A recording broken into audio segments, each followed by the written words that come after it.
नमस्कार प्यारे बच्चों। अब आज हम बात करेंगे हिंदी के एक टॉपिक संज्ञा के बारे में। जो हमारी हिंदी भाषा है, मातृभाषा है, जो हमारी मुख्य जो अपने विचारों को आदान प्रदान करने के लिए प्रयोग की जाती है, हमारे क्षेत्रीय जो जो भाषाएँ हैं उनमें सर्वोपरि जो भाषा है हिंदी, उसमें हम कुछ बेसिक जो है व्याकरणिक जो चीज़ें हैं उसके बारे में चर्चा करेंगे।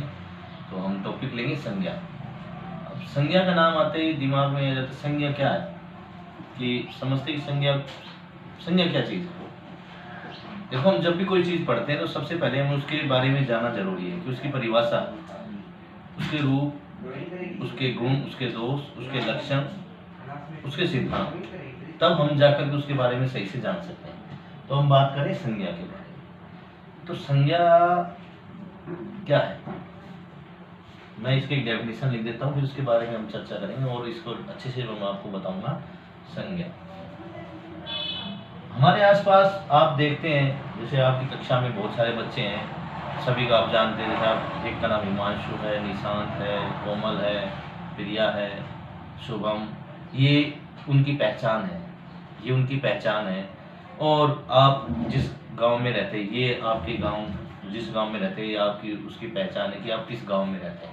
मैं भी जैसे जहाँ से जाता हूँ वो स्थान मेरी पहचान है, मेरा नाम मेरी पहचान है। तो सभी का एक पर्टिकुलर, हमारे सबका एक विशेष रूप से देखा जाए तो नाम है। हम किसी न किसी स्थान से बिलोंग करते हैं और हमें खाने के लिए, पीने के लिए, पहनने के लिए या घूमने के लिए, या हमारे कई बार विभिन्न प्रकार की जो हमारे जो फीलिंग्स हैं उनके लिए हम शब्दों का प्रयोग करते हैं। और वही शब्द जो है असल में संज्ञा कहलाते हैं। जैसे कि हम कई बार क्या करते हैं, किसी चीज़ को हम मापते हैं, किसी चीज़ को हम बारे में सीखते हैं, तो वो सब संज्ञा कहलाते हैं। तो इसकी छोटी सी परिभाषा है, इसको ज़्यादा बड़ी परिभाषा नहीं है, आप समझ पाएंगे। मैं बता रहा हूँ, देखो कि किसी भी यानी कि कोई भी, एनीवन, किसी भी व्यक्ति, वस्तु या स्थान, व्यक्ति या कोई भी वस्तु, जैसे ये एक डस्टर है, ये पेन है, ये व्हाइट बोर्ड है। स्थान जैसे कि हमारा गांव, हमारा शहर, हमारा देश के नाम को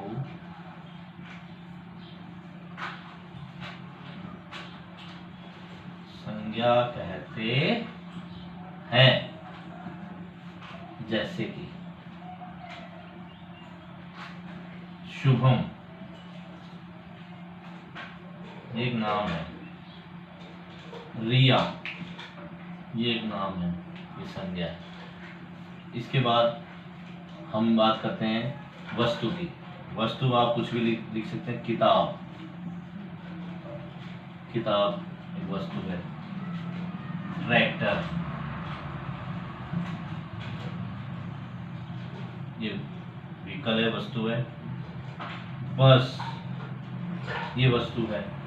स्थान जैनपुर, जयपुर, महेंद्रगढ़,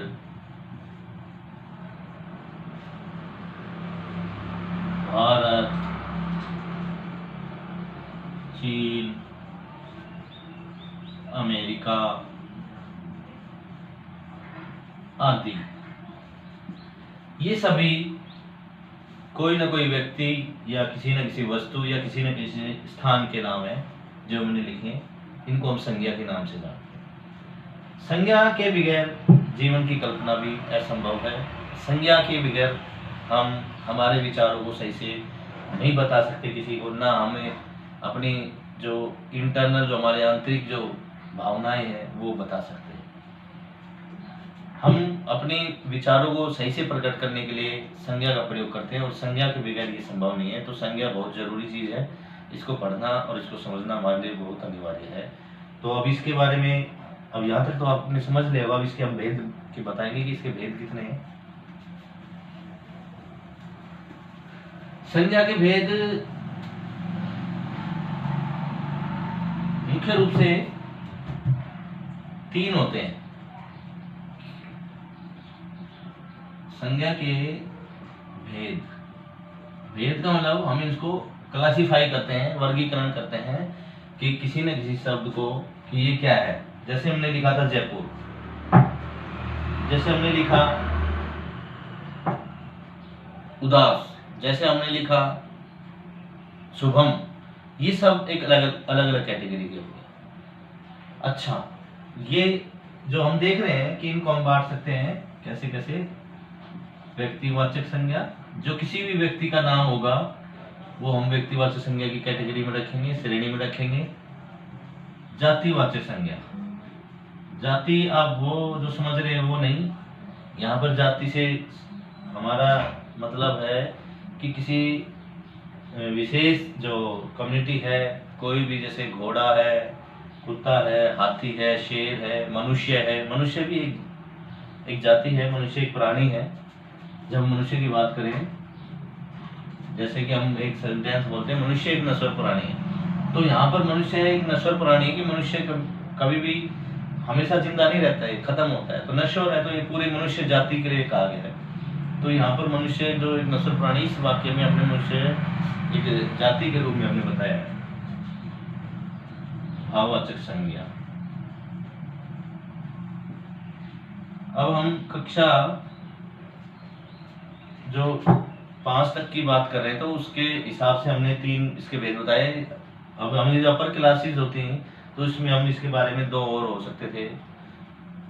द्रव्यवाचक संज्ञा भी आती है इसमें, समूहवाचक संज्ञा भी आती है, जिसमें समूह के अंदर हम किसी चीज को पढ़ते हैं तो वो समूहवाचक संज्ञा हो जाती है। द्रव्यवाचक, किसी भी पदार्थ के बारे में हम बात करते हैं तो वो एक द्रव्यवाचक संज्ञा हो जाती है। लेकिन हम मुख्य रूप से जो हमारे जो लेवल है उसके आधार पर हम बात करेंगे। 3 संज्ञा हमारे पास है, व्यक्तिवाचक संज्ञा, जातिवाचक संज्ञा और भाववाचक संज्ञा। तो व्यक्तिवाचक संज्ञा, किसी भी व्यक्ति का नाम व्यक्तिवाचक संज्ञा कहलाता है। जातिवाचक संज्ञा, किसी भी जाति के बारे में बात करते हैं, किसी भी जो हमारे यहाँ इंसेक्ट्स हैं, हमारे यहाँ एनिमल्स हैं, उन सब के बारे में बात करते हैं, जातिवाचक संज्ञा। भाववाचक संज्ञा, जिसमें हम प्रैक्टिकल रूप से तो कह नहीं सकते, लेकिन हम उसमें हमारी भावनाओं को व्यक्त करते हैं, वो भाववाचक संज्ञा होती है।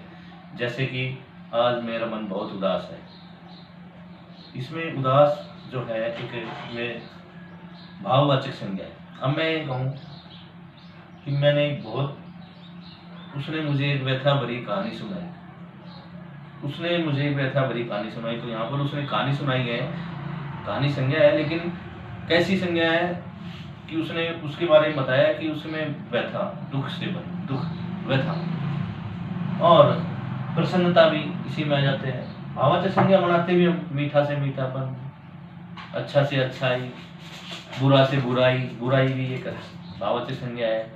सच्चाई एक भाववाचक संज्ञा है। ऊंचाई भी एक भाववाचक संज्ञा की, ऊंचाई के बारे में बात की जाती है। गहराई के बारे में बात की जाती है, वो एक भाववाचक संज्ञा है कि इस कुएं की गहराई ज्यादा है, तो वहां पर कुआं भी संज्ञा है, लेकिन उसमें हमने क्या भाव प्रकट किया, गहरा ज्यादा है, तो गहराई वहां पर संज्ञा है। तो हम व्यक्तिवाचक संज्ञा की बात करते हैं, तो इसमें व्यक्तिवाचक संज्ञा से जुड़े हम बात करते हैं। नंबर 1 में किसी का भी नाम डाल देते हैं, जैसे रोहित, महेश और अलवर, दिल्ली, ये इस तरह से हमने व्यक्तिवाचक संज्ञा है, लेकिन ये इसमें स्थान भी हमने इसकी बारे में बता रहे हैं। जातिवाचक संज्ञा, जैसे हमने बात की थी मनुष्य एक नश्वर प्राणी है, तो मनुष्य हो गया। कुत्ता एक वफादार प्राणी है, तो कुत्ता भी एक जातिवाचक संज्ञा हो गया। घोड़ा बहुत तेज दौड़ता है, तो यहाँ पर घोड़ा हो गया जातिवाचक संज्ञा। भाववाचक संज्ञा अभी मैंने बताई थी आपको कि सच्चाई की हमेशा जीत होती है, तो सच्चाई, और बुराई हमेशा दुख देती है, तो बुराई, यहाँ पर बुराई हो गया। उदास आदि आदि, इस प्रकार से हमने इनको कैटेगराइज किया है। तो आप, मैं इसके बारे में कुछ फिल इन द ब्लैंक्स लिखूंगा, आपको भरने हैं, आपको समझना है। और वो इससे अगली वाली वीडियो में आपको भेजेंगे। धन्यवाद।